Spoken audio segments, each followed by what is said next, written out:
just as an interesting aside, I think this is like our 10th Sunday since the change. We've been in Matthew 25 3 or 4 times. It's just happening that way, but it's starting to look like if you ever want to read a chapter of the New Testament and get a lot in it, start with Matthew 25.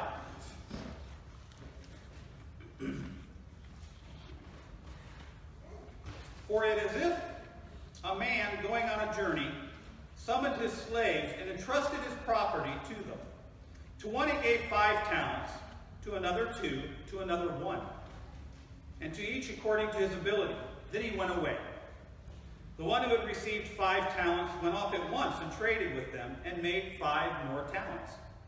In the same way, the one who had 2 talents made 2 more talents. But the one who had 1 received the 1 talent, went off and dug a hole in the ground and hid his master's money. After a long time, the master of those slaves came and settled accounts with them. Then the one who had received 5 talents came forward, bringing 5 more, saying, Master, you handed over to me 5 talents. See, I have made 5 more talents.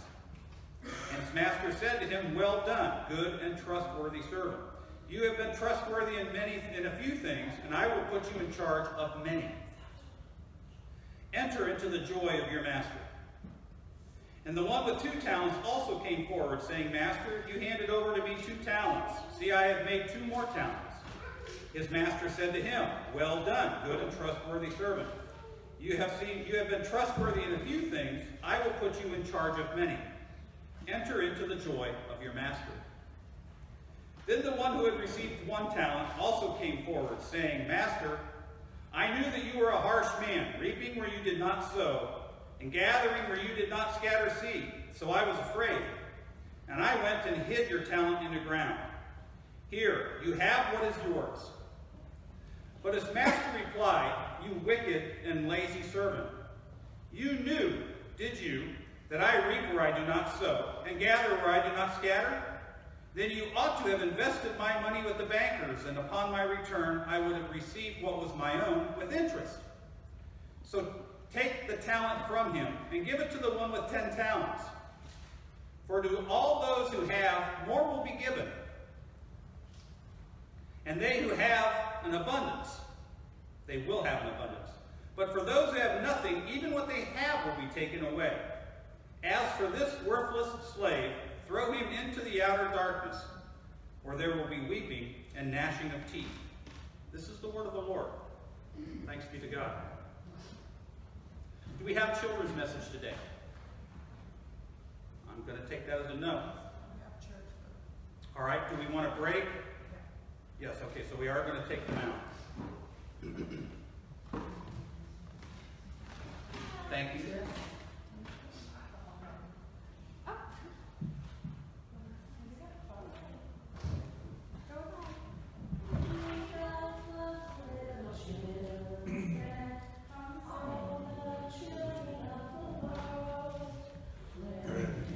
Black and white, they are precious in His sight. Jesus loves the little children of the world.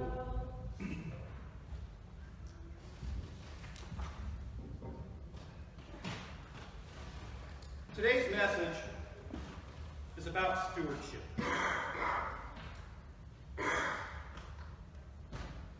There was an old Roman a couple thousand years ago, I think his name was Quintus Ennius, who said that for many men, they spend so much time gazing at the stars, they forget what lands at their feet. They forget what lands at their feet. And that's kind of what we were talking about last week and what we're going to talk about this week. We spend a lot of time looking at all the things that we want to do.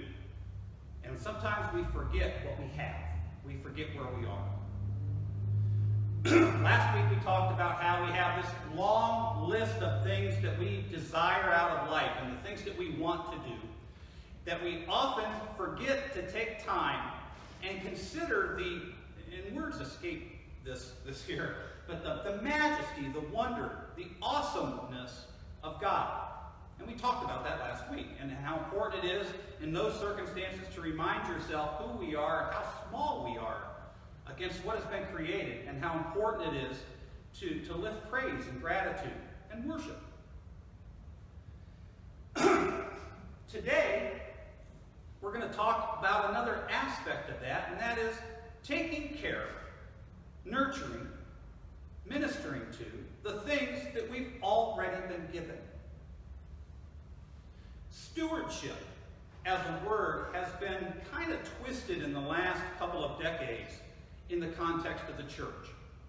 When a church talks about stewardship, they're almost always talking about how you can give more of your time and money. That's generally the rule. Let's have a stewardship Sunday. It's usually an appeal for cash. The reality is, a steward and stewardship is a much broader and a much simpler definition. It's just taking care of somebody else's stuff. A steward is someone who takes care of somebody else's stuff. And in today's parlance, for in most cases, a manager is a steward. Now, they didn't have a lot of corporations back in the time of Christ and in the Old Testament. I'm not aware of any corporations. But you did have people who had property and wealth and rather large accumulations of the same. And they had servants and people that worked for them. And they assigned stewards. And you hear over and over and over in the Old Testament scriptures and in Jesus' parables about good and poor stewards of other people's stuff. And how the master will treat a particular steward under different circumstances. Jesus talked a lot about good and bad stewardship. And in today's message, we had a rather pointed example of it's not enough to just have a gift, to have been given something. You need to do something with it. And that kind of fits with what we know as individuals. Many of us are grandparents, a few of us are parents.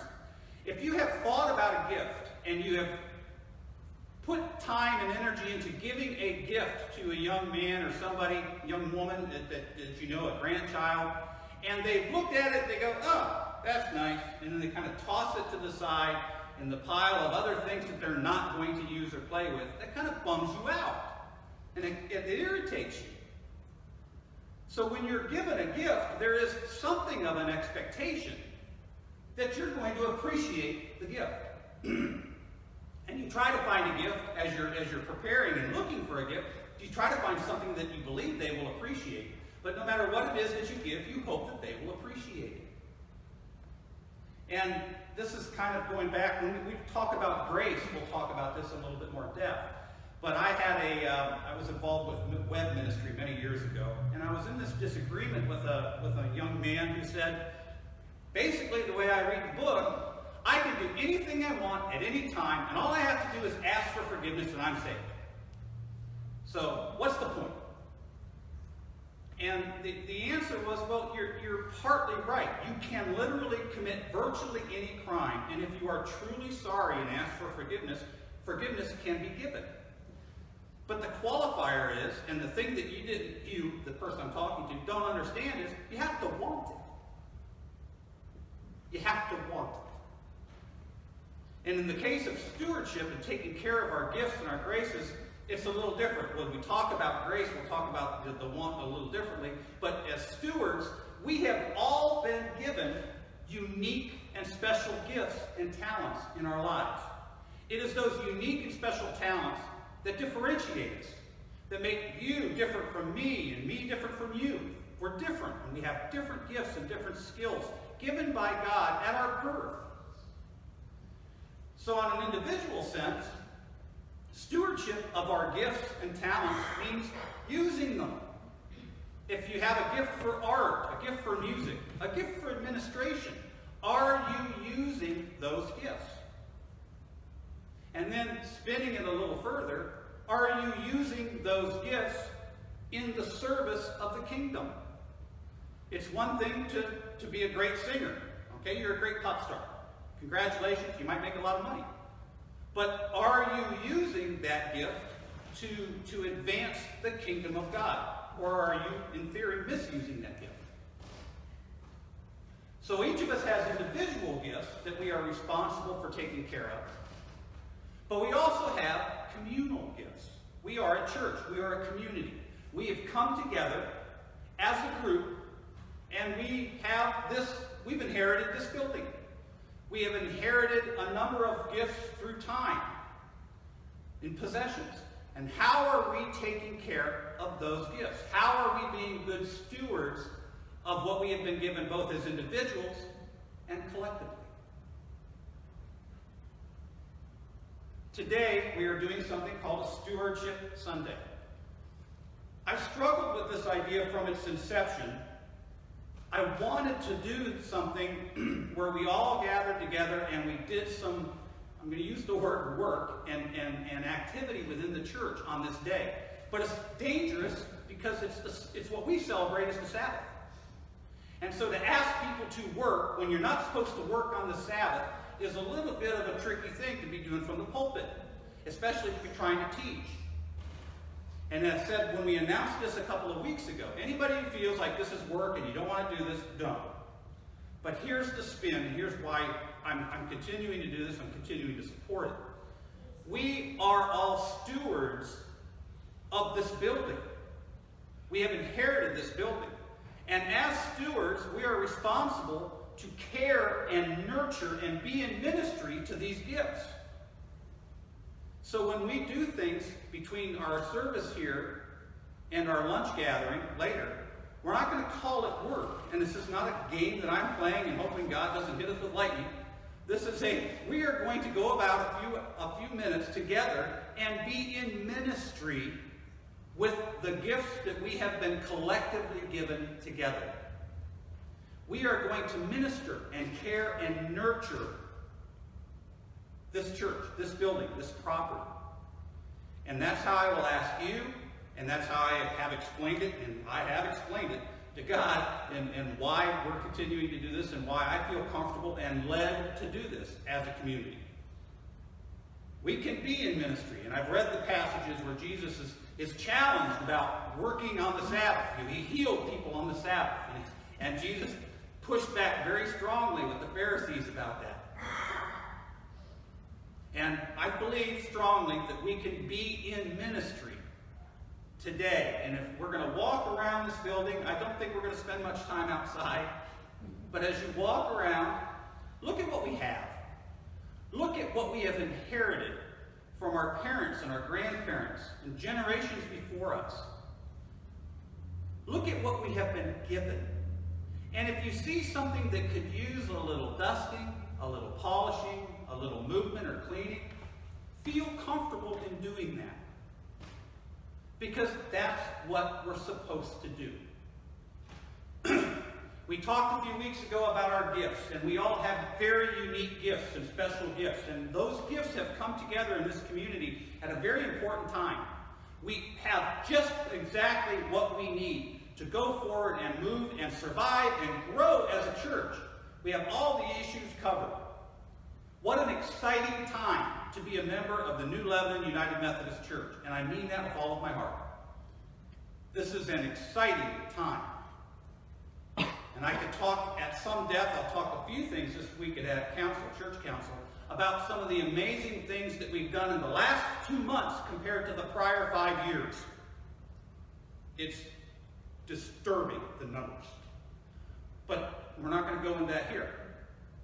The point being for today, look around, enjoy it. This is your church, literally your church. It has been given to you and you and you and every member of this group. It's ours. It has been handed down to us through the generations. And look at what we have.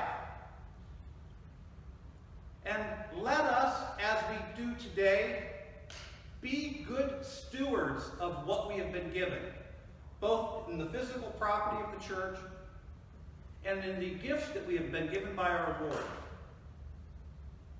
Be good stewards with what we've already been given as we look at all the things that we want to do and we want to become in the future. I'm going to shut this down, but I'm going to leave the candles lit. We are not going to have a closing meditation. We are going to be in what I'm going to consider to be the longest church session of the year. It'll be basically from 9:30 to noon. And at noon we'll gather together and we'll have a meal and some fellowship and then we'll blow out the candles. But we are in church, at worship, as we go about for the next hour and a half, 2 hours. Okay? I want you to get up. I know Bob was going to lead some things just as a trustee. Janet, are you still a trustee? I'm guessing the trustees may guide us around and show us some of the things that we would like to do. Jess is smiling. She's got paperwork out, so I know she's getting ready. Look at what we can do. See Jess, see Janet, see any of the trustees. And by the way, when you see them, you may want to even thank them. I got corrected last week, and rightly so, when I said we don't have a lot of working committees. Church council, but I forgot the trustees. And the trustees are 5, 6 people that work regularly and tirelessly, and up till recently, pretty thanklessly, to try to maintain and be good stewards of the property with no budget, or very limited budget. And so the trustees have been doing a lot for us through the months and years, and continue right now in these last couple of months, are very focused on some of the things that we need to get done. It's not like we look around and no one knows the things that need repair. They do. And you're going to see some of the things on this list today. Thank you. We'll come together a little bit before noon. We'll say a grace. We'll have some lunch together and maybe share some of the things that we did, saw, or thought today as we went through. May God bless, and let's move forward in ministry.